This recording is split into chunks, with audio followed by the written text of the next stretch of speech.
Hello, thanks for joining a new video. This time I'll share what I liked most and least about the realme GT7 Pro in case you're thinking of buying it. So, as always, let me advise you, don't buy the realme GT7 Pro without watching this video.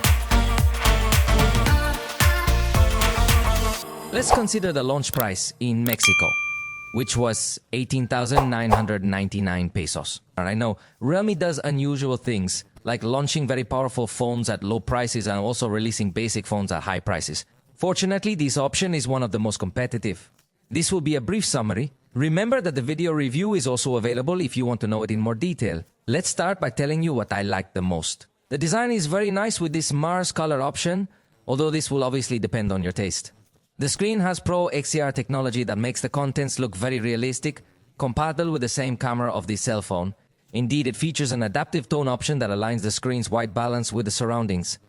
This device supports a wide range of audio codecs, ensuring compatibility with high-resolution headphones. The picture responds swiftly and includes a small buffer to predict your capture moment, reducing the need to click precisely on time. It integrates a good document scanner mode, rare in smartphones, allowing page editions. It also offers color optimization, excelling here. Portraits with 3x zoom are good, especially in daylight. The main camera records video up to 8K at 24 FPS, which is outstanding for this price. It additionally incorporates infrared technology to function as a universal remote control, a feature not commonly found in all devices. In the software, it offers extensive customization options for the lock screen by detecting the photograph's depth.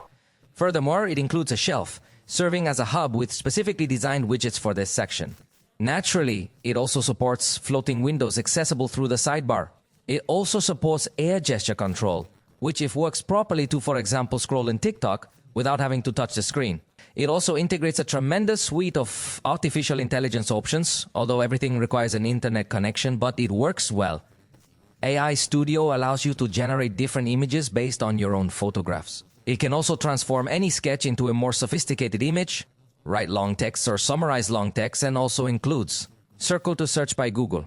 The fingerprint reader, which is integrated into the screen, uses ultrasonic technology. This means it operates quickly, doesn't need to emit light, and can recognize your fingerprint even if your finger is wet. When it comes to security, it provides a highly significant suite of options, including a safe, application lock, child mode, app cloner, system cloner, and numerous other features. It supports a charge of 120 watts, allowing you to charge from 0 to 100 in just 39 minutes. However, keep in mind that charging your cell phone from 0 to 100 is generally not recommended. Therefore, I think your typical charging sessions will likely be around 30 minutes or even less. The Snapdragon 8 Elite offers outstanding performance for this price range. It is an incredibly powerful cell phone, opening applications with impressive speed, running numerous games with near-perfect performance, and it does not overheat excessively. Thus, it stands out as one of the best devices available if you enjoy playing games. Now, let me share what I didn't like. It lacks Gorilla Glass, and the screen's protection level is unknown.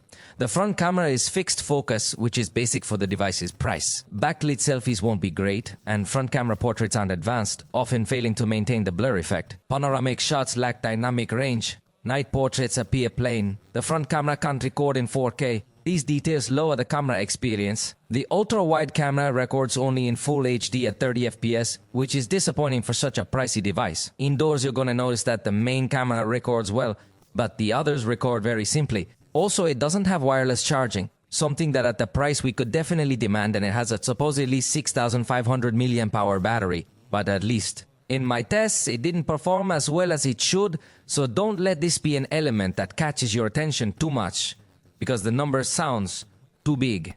It also lacks eSIM support, which is odd for devices at this price. For those unaware, eSIM lets you add mobile data with a QR code, avoiding a physical SIM card, offering convenience, but it's missing here. It also can project your screen via cable, a potential weak point for a gaming-focused device. And finally, its ecosystem is not as widespread or as extensive as what we find with some other brands out there. However, if you've already purchased it, please feel free to share your opinion in the comments below. At this point, we have come to the end of this video. If you enjoyed watching it, you can let me know by giving it a thumbs up. Thank you for watching, and we'll catch up with you next time.